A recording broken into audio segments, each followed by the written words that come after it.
আমরা যেটি স্পষ্টভাবে বলতে চাই, নকশাউদ বিশ্ববিদ্যালয়ে যে ঘটনাটি ঘটেছে রাত 10টার সময়, সেই সময় বাংলাদেশের ধর্মপাল মুসলমানরা সবাই আসলে নামাজরত অবস্থায় ছিলেন।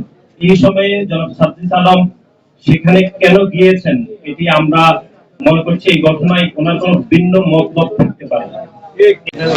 সিটিজেন পার্টির মুখ্য সংগঠক উত্তরাঞ্চল জনাব সাদ্দিক আলমের সাথে বাংলাদেশ জাতীয়তাবাদী ছাত্র দলের প্রত্যেকটি নেতাকর্মীর সুসম্পর্ক রয়েছে। আমাদের সাথে তাদের নিবিড় যোগাযোগ হয় যে কোনো বিষয়ে।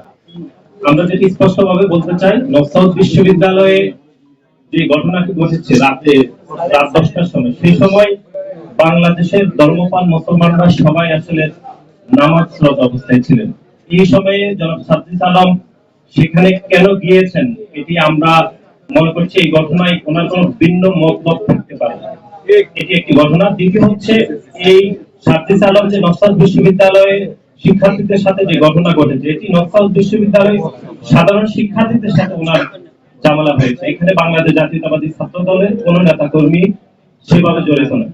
যদি নকশাউদ বিশ্ববিদ্যালয়ের সাধারণ শিক্ষার্থীদের মধ্যে বাংলাদেশ জাতীয়তাবাদী ছাত্র দলের কর্মী রয়েছে বলে আমরা আপনাদেরকে দৃশ্যমান ভাবে আমরা বলছি, কিন্তু এটি গণমাধ্যমে আমরা দেখেছি যে জনাব সার্জিস আলম ঘটনাটি সার্জিস আলমের সাথে ছাত্র দলের ঝামেলা বলে তিনি এটি ওনার সামাজিক যোগাযোগ মাধ্যমে তিনি স্ট্যাটাস দিয়েছে। আমরা পুনরায় বলছি যে ঘটনাটি নকশাউদ বিশ্ববিদ্যালয়ের সাধারণ শিক্ষার্থীদের সাথে জনাব সার্জিস আলমের সমস্যা হয়েছে। এটির সাথে বাংলাদেশ জাতীয়তাবাদী ছাত্র দলের কোনো সম্পর্ক নেই।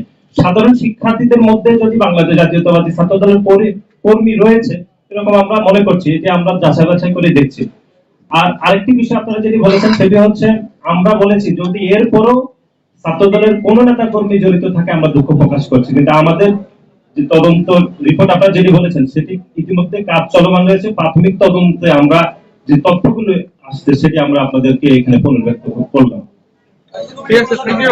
Thank you. Thank you. Thank you. Thank you. Thank you. Thank you.